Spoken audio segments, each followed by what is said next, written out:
कहानी का नाम है इधर उधर। देखो तनु, शादी ब्याह की भी एक उम्र होती है।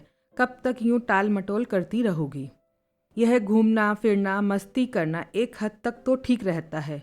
उसके आगे जिंदगी की सच्चाइयां रास्ता देख रही होती हैं और सभी को उस रास्ते पर जाना ही होता है। जयनाथ जी अपनी बेटी तनु को रोज की तरह समझाने का प्रयास कर रहे थे। ठीक है पापा, बस यह आखिरी बार कॉलेज का ग्रुप है। अगले महीने से तो कक्षाएं खत्म हो जाएंगी, फिर इम्तिहान और आगे की पढ़ाई। जयनाथ जी ने बेटी की बात सुनकर अनसुना कर दिया। वे रोज अपना काफ़ी वक्त तनु के लिए रिश्ता ढूंढने में बिताते। जिस गति से वे रिश्ते ढूंढ ढूंढ कर लाते, उससे दुगनी रफ्तार से तनु रिश्ते ठुकरा देती। ये 2 लिफाफे हैं, इनमें 2 लड़कों के फ़ोटो और बायोडेटा है, देख लेना। और हाँ, दोनों ही तुमसे मिलने इस इतवार को आ रहे हैं। मैंने बिना पूछे ही दोनों को घर बुला लिया है। पहला लड़का अंबर दिन में 11 बजे और दूसरा आकाश शाम को 4 बजे आएगा। जयनाथ जी ने 2 लिफाफे टेबल पर रखे और कहा, इन दोनों में से तुम्हें एक को चुनना है। तनु ने अनमने ढंग से लिफाफे खोले और एक नज़र डालकर लिफाफे वहीं पटक दिए। फिर सामने भाभी को खड़ा देख बोली, लगता है भाभी, इन दोनों में से एक के चक्कर में पड़ना ही पड़ेगा। आप लोगों ने बड़ा जाल बिछाया है और अब टालना बहुत मुश्किल लग रहा है। बिल्कुल सही सोच रही हो तनु, हमें बहुत जल्दी है तुम्हें यहाँ से भगाने की। ये दोनों रिश्ते बहुत ही अच्छे हैं। अब तुम्हें फैसला करना है कि अंबर या आकाश। पापा मम्मी ने पूरी तहकीकात करके ही तुम तक ये रिश्ते पहुँचाए हैं। आखिरी फैसला तुम्हारा ही होगा। अगर दोनों ही पसंद आ गए तो, तनु ने हंसते हुए कहा। भाभी भी मुस्कुराए बगैर नहीं रह पाई और बोली, तो कर लेना दोनों से शादी। तनु सैर सपाटे और मौज मस्ती करने में विश्वास रखती थी, मगर साथ ही वह पढ़ाई लिखाई और अन्य गतिविधियों में भी अव्वल थी। कई संजीदे मसलों पर उसने डिबेट के जरिए अपनी आवाज़ सरकार तक पहुंचाई थी। घर में भी कई देश विदेश के चर्चित विषयों पर अपने भैया और पापा से बहस करती और अपनी बात मनवा कर ही दम लेती। यह भी एक कारण था कि उसने कई रिश्ते नामंजूर कर दिए। उसे लगता था कि उसके सपनों का राजकुमार किसी फिल्म के नायक से कम नहीं होना चाहिए। हैंडसम, डैशिंग, व्यक्तित्व ऐसा कि चलती हवा भी उसके दीदार के लिए रुक जाए। ऐसी ही छवि मन में लिए वह हर रात सोती। उसे यकीन था कि उसके सपने का राजकुमार एक दिन जरूर उसके सामने होगा। रविवार को भाभी ने जबरदस्ती उठाकर उसे 11 बजे तक तैयार कर दिया। लाख कहने के बावजूद उसने ना कोई मेकअप किया, ना कोई खास कपड़े पहने। तय समय पर ड्राइंग रूम में बैठकर सभी मेहमानों का इंतज़ार करने लगी। करीब आधे घंटे के इंतज़ार के बाद एक गाड़ी आकर रुकी और उसमें से एक बुजुर्ग दंपत्ति उतरे।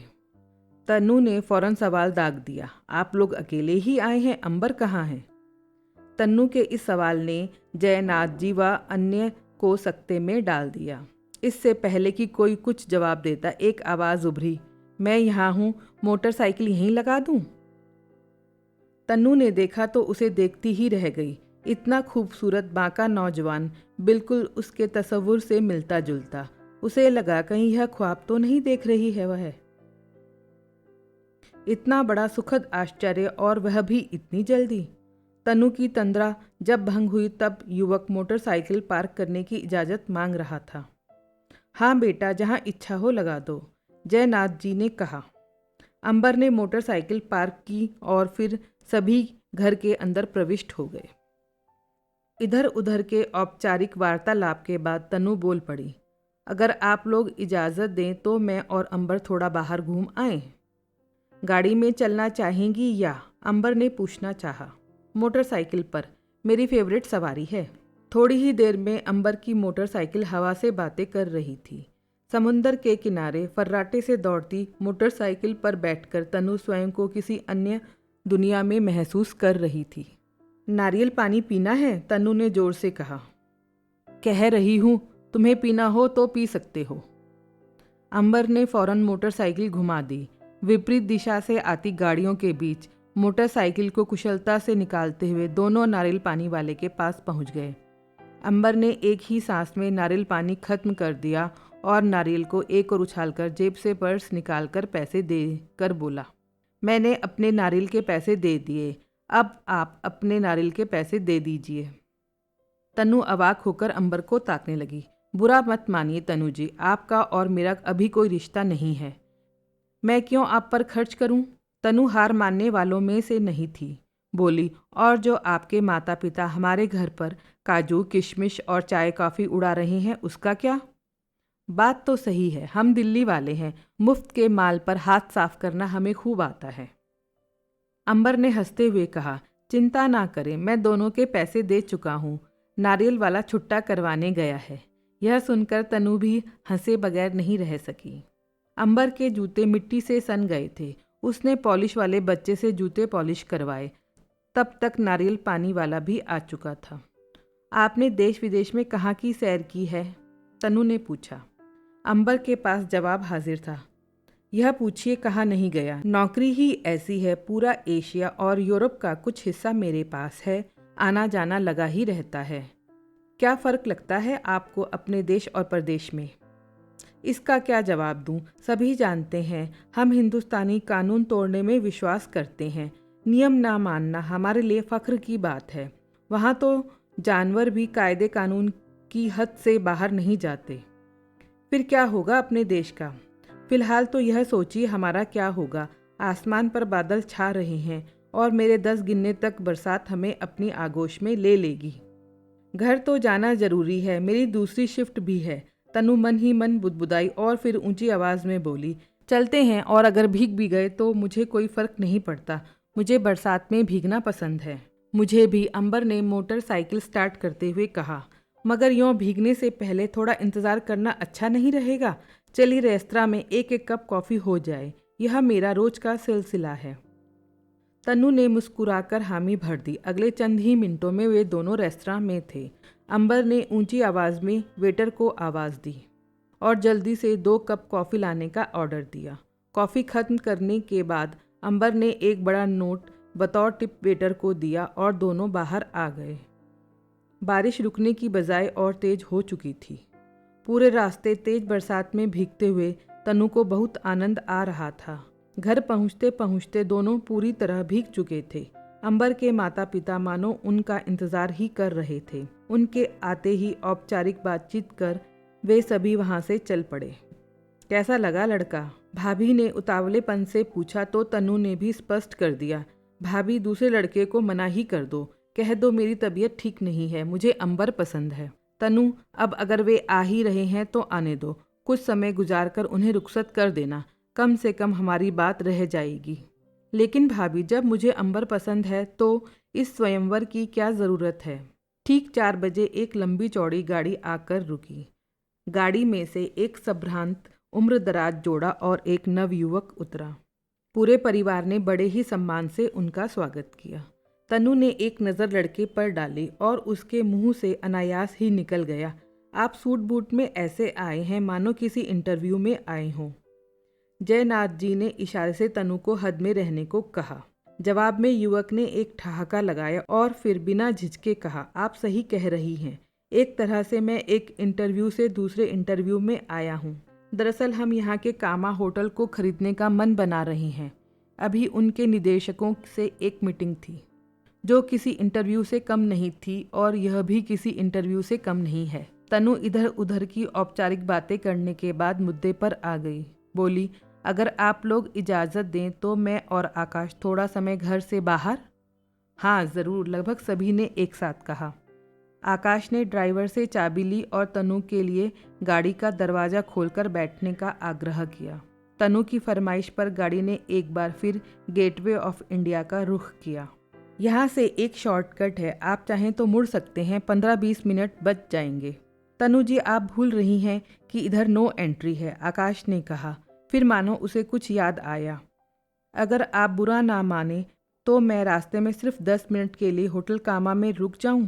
वहाँ के निदेशकों का मैसेज आया है, वे मुझसे मिलना चाहते हैं। तनु ने अनमने मन से हाँ कर दी। आकाश ने तनु को कॉफ़ी शॉप में बिठाया और वेटर को आवाज़ दी, कॉफ़ी और चिप्स का ऑर्डर दिया और स्वयं पुनः माफ़ी मांगकर बोर्ड रूम की तरफ चला गया।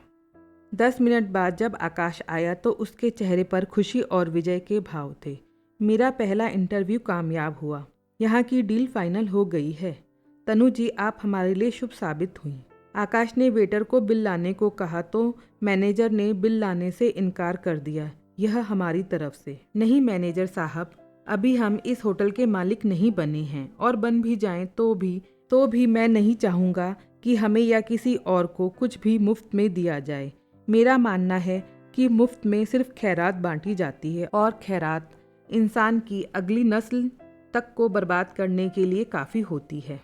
होटल के बाहर निकलकर आकाश ने तनु की ओर नज़र डाली और कहा, बहुत दिनों से लोकल में सफ़र करने की इच्छा थी। आज छुट्टी का दिन है, भीड़ भाड़ भी कम होगी। क्यों ना हम यहाँ से लोकल ट्रेन में चलें, फिर वहाँ से टैक्सी।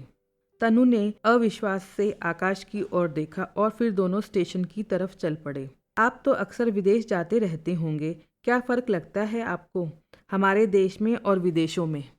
सच कहूँ तो लंदन स्कूल ऑफ इकोनॉमिक्स से डिग्री लेने के बाद मैं विदेश बहुत कम गया। आजकल के ज़माने में इंटरनेट पर सब कुछ मिल जाता है, और जहाँ तक घूमने की बात है, यूरोप की छोटी मोटी बुतहा इमारतें जिन्हें वो कैसल कहते हैं और किले मुझे ज़्यादा भव्य लगते हैं। स्विट्ज़रलैंड से कहीं अच्छा हमारा कश्मीर है, सिक्किम है, अरुणाचल है। बस ज़रूरत है सफाई की, सुविधाओं की और ईमानदारी की, जो हमारे यहाँ नहीं है ना? तनु ने प्रश्न किया। आप इनकार नहीं कर सकती कि बदलाव आया है और अच्छी रफ्तार से आया है। जागरूकता बढ़ी है, देश की प्रतिष्ठा बढ़ी है, हमारे पासपोर्ट की इज्जत होनी शुरू हो गई है, और आज का भारत कल के भारत से कहीं अच्छा है, और कल का भारत आज के भारत से लाख गुना अच्छा होगा। आप तो नेताओं जैसी बातें करने लगे आकाश जी। तन्नू को उसकी बातों में कोई दिलचस्पी नहीं थी। गेटवे के किनारे तनु ने फिर नारियल पानी पीने की इच्छा जाहिर कर दी। दोनों ने नारियल पानी पिया। सही कहा है कि इंसान के हालात का और मुंबई की बरसात का कोई भरोसा नहीं। एक बार फिर बादलों ने पूरे माहौल को अपनी आगोश में ले लिया और चारों ओर रात जैसा अंधेरा छा गया। अगले ही पल मोटी मोटी बूंदों ने दोनों को भिगोना शुरू कर दिया। दोनों भागकर पास की एक छप्परनुमा दुकान में घुसकर गरम गरम भुट्टे खाने लगे। आकाश ने जेब से पैसे निकाले और भुट्टे वाली बुजुर्ग महिला के हाथ में थमा दिए। उसकी नज़र उमड़ते बादलों पर ही थी। प्रश्नवाचक दृष्टि से उसने तनु की ओर देखा और दोनों बाहर निकल गए। टैक्सी लेने की तमाम कोशिशें नाकामयाब रही तो वो दोनों स्टेशन की ओर पैदल ही निकल पड़े। रास्ते में आकाश ने ड्राइवर को फ़ोन करके कामा होटल से गाड़ी लेकर स्टेशन आने को कह दिया। घर पहुंचते पहुंचते रात हो चुकी थी। आकाश और उसके परिवार वालों ने इजाज़त मांगी। उनके जाते ही जयनाथ जी कुछ कहने के लिए मानो तैयार ही थे। कितने पैसे वाले लोग हैं, मगर कोई मिजाज नहीं, कोई घमंड नहीं। हम जैसे मध्यम वर्ग वालों की लड़की लेना चाहते हैं, कोई दहेज की मांग भी नहीं। यहाँ तक कि तो मुझे क्या करना चाहिए? अंबर की बजाय आकाश को पसंद कर लेना चाहिए, क्योंकि आकाश करोड़पति है, उसके माता पिता घमंडी नहीं हैं, वे धरातल से जुड़े हैं, और सबसे बड़ी बात यह है उन्हें हमारा परिवार, हमारी सादगी पसंद है। अपनी पसंद मैं भाभी को सुबह ही बता चुकी हूँ। आकाश से मिलने के बाद उसमें कोई तब्दीली नहीं आई है। ठीक है, इस बारे में हम बाकी बातें कल करेंगे, जयनाथ जी ने लगभग पीछा छुड़ाते हुए कहा। रात के करीब 2 बजे तनु ने भाभी को फ़ोन मिलाया। भाभी, मुझे आपसे मिलना है। भैया तो बाहर गए हैं, जाहिर है आप भी जग रही होंगी। मुझे अंबर के बारे में बात करनी है, मैं आ जाऊं? तनु, मैं गहरी नींद में हूँ, हम सुबह मिलें? मैं तो आपके दरवाजे पर ही हूँ, गेट खोलेंगी या खिड़की से आना पड़ेगा? अगले ही पल तनु अंदर थी। बातों का सिलसिला शुरू करते हुए भाभी ने तनु से पूछा, तुम मुझे अपना फैसला सुना चुकी हो, अब इतनी रात मेरी नींद क्यों खराब कर रही हो? भाभी, अंबर को फ़ोन करके कहना है कि मैं उससे शादी नहीं कर सकती। क्या? भाभी को लगा कि वह अभी भी नींद में है। पलक झपकते ही तनु ने अंबर को फ़ोन लगा दिया। हेलो अंबर, मैं तनु बोल रही हूँ। मैं इधर उधर की बातें करने के बजाय सीधा मुद्दे पर आना चाहती हूँ। ठीक है, जल्दी बता दो, मैं इधर हूँ या उधर? इधर उधर की छोड़ो और सुनो, सॉरी यार, मैं तुमसे शादी नहीं कर सकती। ठीक है, मगर इतनी रात को क्यों बता रही हो? सुबह तक मेरा दिमाग बदल गया तो? तुम चीज़ ही ऐसी हो कि तुम्हें मना कर पाना बहुत मुश्किल है। अच्छा, ऑल द बेस्ट। अब सो जाओ और मुझे भी सोने दो। किसी उधर वाले से शादी तय हो जाए तो जगह तारीख वगैरह बता देना, मैं आ जाऊंगा, मुफ्त का खाकर चला जाऊंगा। मुफ्ती साहब, गिफ्ट लाना पड़ेगा। शादी में खाली लिफाफे देने का रिवाज दिल्ली में होगा, मुंबई में नहीं। ठीक है, 2-4 फूल ले आऊँगा। अब मुझे सोने दो, सुबह मेरी फ़्लाइट है। भाभी बिल्कुल सकते में थी। ये सब क्या है तनु? तुम तो अंबर पर फिदा हो गई थी। क्या आकाश का पैसा तुम्हें आकर्षित कर गया? क्या उसकी बड़ी गाड़ी अंबर की मोटरसाइकिल से आगे निकल गई? भाभी, अंबर पर फिदा होना स्वाभाविक है। भाभी, अंबर पर फिदा होना स्वाभाविक है। ऐसे लड़के के साथ घूमना फिरना, मज़े करना अच्छा लगेगा, मगर शादी एक ऐसा बंधन है जिसमें एक गंभीर, संजीदा इंसान होना चाहिए, ना कि कॉलेज से निकला हुआ एक हीरोनुमा लड़का। हम घर से बाहर निकले तो आकाश ने पूरी शिद्दत से ट्रैफिक के सारे नियमों का पालन किया। मेरे लाख कहने के बावजूद उसने गाड़ी नो एंट्री में नहीं घुमाई। अपने देश के बारे में उसके विचार सकारात्मक थे। उसे देश से कोई शिकायत ना थी। रेस्तरां में वेटर से इज्जत से बात की, ना कि उसे वेटर कहकर आवाज़ दी। मुफ्त के खाने की बजाय उसने पैसे देने में अपनी खुददारी समझी। बड़ी गाड़ी छोड़कर लोकल ट्रेन में जाने से उसे कोई परहेज नहीं। नारियल पानी पीकर उसने नारियल एक और उछाला नहीं, बल्कि डस्टबिन की तलाश की। भुट्टे वाली माई को उसने जब मुट्ठी भर पैसे दिए तो उसका सारा ध्यान इस पर था कि मैं कहीं देख ना लूं। इतने पैसे उस भुट्टे वाली ने एक साथ कभी नहीं देखे होंगे। इतने संवेदनशील व्यक्तित्व के मालिक के सामने मैं एक प्यारे से हीरो को चुनकर जीवन साथी बनाऊं, इतनी बेवकूफ़ मैं लगती ज़रूर हूँ, मगर हूँ नहीं। भाभी सिर पर हाथ रखकर बैठ गई। क्या सिर दर्द हो रहा है? नहीं, बस चक्कर आ रहे हैं। रुको, अभी सिर दर्द दूर हो जाएगा, तनु ने कहा। भाभी बोल पड़ी, अब क्या बाकी है? तनु ने फ़ोन उठाया और एक नंबर मिलाया। हेलो आकाश, मैंने फैसला कर लिया है। मुझे आप पसंद है। मैं आपसे शादी करने को तैयार हूँ। मुझे पूरा यकीन है कि मैं भी आपको पसंद हूँ। तुमने फैसला लेकर मुझे बताने का जो समय चुना वह वाकई काबिले तारीफ है। दूसरी ओर से आवाज़ आई। हूँ, मगर भाभी इस बात को मानती ही नहीं। देखो, मुझे धक्के मारकर अपने कमरे से बाहर निकालने पर उतारू हैं।